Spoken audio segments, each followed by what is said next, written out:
No, no, no, now. Thank you, Jeremy. Chris Hedges is a Pulitzer Prize-winning journalist, formerly with the New York Times, now doing a TV show on RT. His latest book is called Wages of Rebellion, The Moral Imperative of Revolt.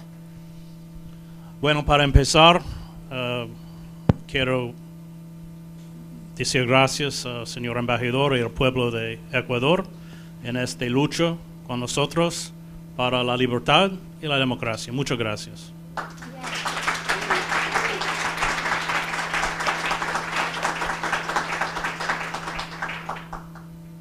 As a former investigative reporter for the New York Times, this assault that has been carried out not only against Julian Assange, WikiLeaks, Chelsea Manning, has effectively shut down for the ability of the press to shine a light into the inner workings of power, and has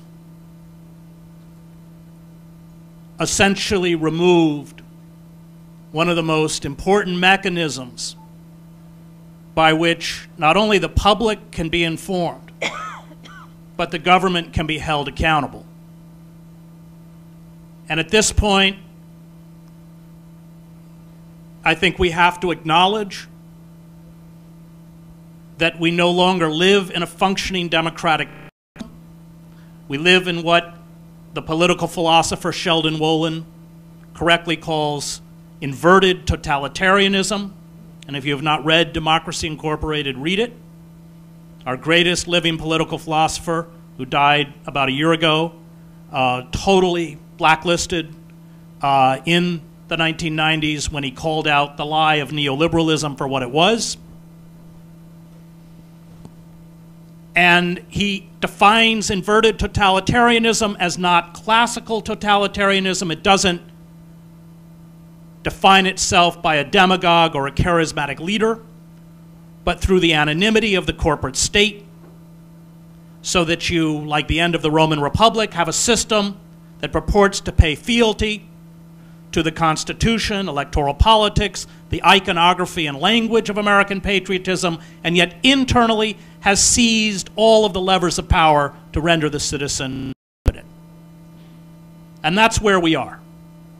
And the attack against Assange, and the attack against Chelsea Manning, and Edward Snowden, and Jeremy Hammond, and all the courageous people that have attempted to stand up and expose in this final battle the criminal activity of those who govern this country, presages unless we begin to resist. And by resist, that means sustained acts of mass civil disobedience. The descent into, as Julian says in his book, the most frightening security and surveillance dystopia in human history. Of Edward Snowden to expose the fact that every single one of us in this room are monitored 24 hours a day, and all of our information is stored in perpetuity in government computers. Evidence that we have lost our liberty. When you are watched 24 hours a day by the government as we are, you cannot use the word liberty. That is the relationship of a master and a slave. And as Hannah Arendt points out in Origins of Totalitarianism, the reason totalitarian governments, Solzhenitsyn writes the same thing in Gulag Archipelago, download information on all of the citizens is not to discover a crime. Have information on file so that the moment they seek to silence or arrest another individual, they can take the smallest minutia and interpret it as criminal activity. And what I find frightening is the passivity on the part of the American public. The inability to understand that when you give a government this kind of power, they will always use it against anyone or any movement or any group that they deem to be a threat. The fact that our government, our executive branch, has abrogated to itself by wildly misinterpreting the 2001 Authorization to Use Military Force Act to call for the assassination of U.S. citizens should send chills. And yet we are lulled by a political system, a form of political theater. There's a reason they're spending $5 billion on these elections, reducing a contest to two repugnant personalities, as if it is possible in America to vote against the interests of Goldman Sachs or Raytheon or ExxonMobil or any other corporation. And it behooves us to begin to look at the systems of power where real power lies, because if we don't understand power, we're not going to be able to fight it. And we haven't even spoken about climate change. The last 13 months, every month, the hottest month on record. The elites have run scenario after scenario. They know a financial collapse is coming. They understand the catastrophic effects of climate change, and they have abrogated to themselves the mechanisms by which they can ruthlessly shut down all forms of dissent, including Section 1021 of the National Defense Authorization Act. And as many of you know, I sued the president in federal court over this section, which permits the U.S. military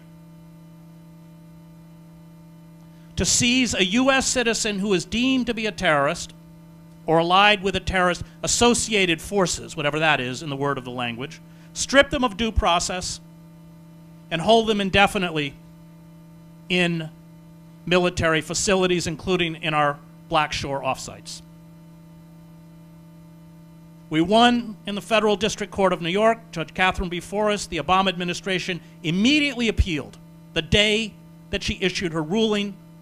Not only the federal attorneys, but attorneys from the NSA went to her chambers and demanded that she lift her temporary injunction and immediately put that law back into effect. And the lawyers, Carl Mayer and Bruce Afron and I, we knew they'd appeal, but why? Why were they so aggressive? They were so aggressive, we can only surmise, because they're already using the law. That there are already U.S., Pakistani dual nationals and of other countries being held, and if that injunction was allowed to stand, they could hold the federal government in contempt of court. They went to the Second Circuit. Monday morning, 9 o'clock, this was on a Friday, Judge Forrest refused their request, and the Second Circuit, which heard the appeal, agreed. And during that 2-year legal process, the lawyers went to Nancy Pelosi and the Democratic leadership, because the NDA is renewed every year. And they said, the lawyers said, all you have to do is put into that language that this does not apply to U.S. citizens, and we will drop our lawsuit. But of course they weren't going to put it in, because it was written for U.S. citizens. They are creating, and have largely created, a mechanism, a series of mechanisms. They have removed our basic constitutional rights through judicial fiat. That's what Citizens United is, as if unlimited campaign cash from corporations is the right to petition the government or a form of free speech. Despite the evidence provided by Snowden, what have the courts done to protect our right to privacy? Nothing. And it is time for us to step outside the system. And as Jeremy correctly pointed out, grasp that we are going to have to build alternative forms of power and alternative political parties. And that this is going to take years. That to walk into the political wilderness means that we are going to escape from the idea that radical change will come within a particular election cycle. It will not. Syriza, formed 10 years ago, when it started was polling at 4%. And we have no time left. We have no time left. Finally, it is about a moral imperative, which I think the lives of Edward Snowden, Jeremy Hammond, Julian Assange, Chelsea Manning, Kyriakou Drake, all these people have sacrificed a tremendous amount. And what we are called to sacrifice by comparison is rather minimal. The reason we have vomited up a figure like Donald Trump is because the Democratic Party sold itself out to corporate power and betrayed working men and women and the poor in this country. They created Trump, and in particular the Clintons.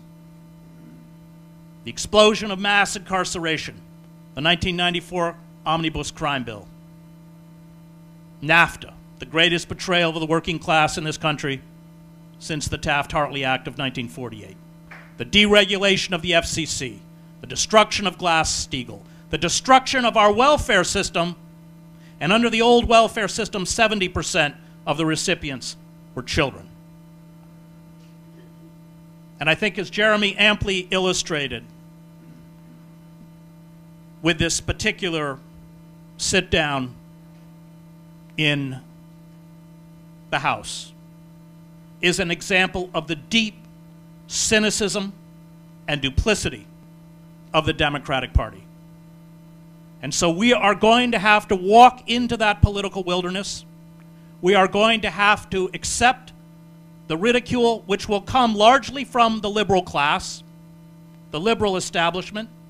That, as Chomsky points out, is why a liberal class exists. It questions the foibles of the system, but never the system itself, never the virtues of the system, or even the virtues of those who manage the system. And once you expose the motives and the desires and the greed and the corruption of those within that system, the liberal establishment silences you and marginalizes you. And that's what we're going to have to accept. That's what we're going to have to do. And we have no time left to fool around. Thank you.